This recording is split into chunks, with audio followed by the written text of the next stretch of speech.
Friends, प्रत्येकाला स्किनचा काही ना काही प्रॉब्लेम हा असतोच.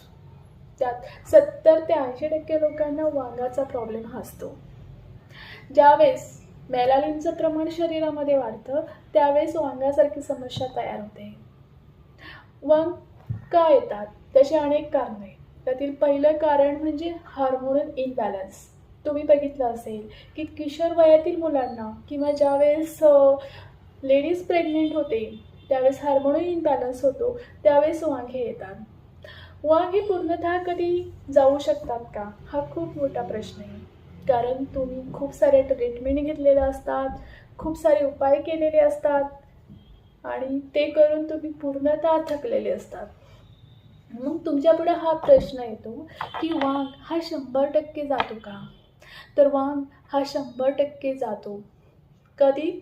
ज्यावेळेस आपली हार्मोनची पातळी ही नियंत्रणात राहते त्यावेळेस वांग हा पूर्णतः जातो. त्यासाठी तुमचं डाएट, मी आधीच्या व्हिडिओमध्येही सांगितलं, तुम्ही तुमचं डाएट चांगलं ठेवा, एक्सरसाइज करा, पाणी भरपूर प्या आणि जर तुम्हाला काही घरगुती उपाय करायचे असेल तर तेही मी तुम्हाला सांगते. घरगुती उपाय केल्यामुळे तुमचे चेहऱ्यावरचं मेलानिनचं प्रमाण कमी दिसतं. वांग हे पुसट दिसतात पण पूर्णतः जात नाहीत. त्यामुळे तुम्ही तुमचा आहार, तुमचे विचार, तुमचे आरोग्य, तुमचं शरीर हे सगळ्यात जास्त निरोगी ठेवणं गरजेचं असतं. तर सगळ्यात आधी एक घरगुती उपाय मी तुम्हाला सांगते.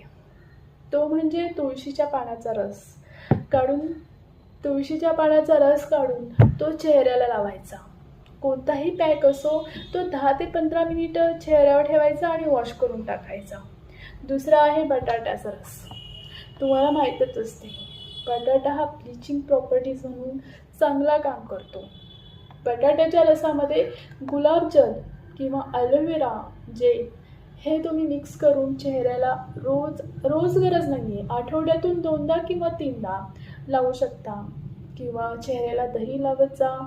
त्यामुळेही तुमचे मेलानिनचं प्रमाण हे कमी दिसेल. महिन्यातून एकदा फेशियल करत जा, त्याने तुमचे मेलानिनचं प्रमाण हे कमी दिसेल. आणि 100% वांग जाण्यासाठी तुम्ही तुमचा आहार चांगला ठेवा आणि योगासने करा. Thank you so much. बाय.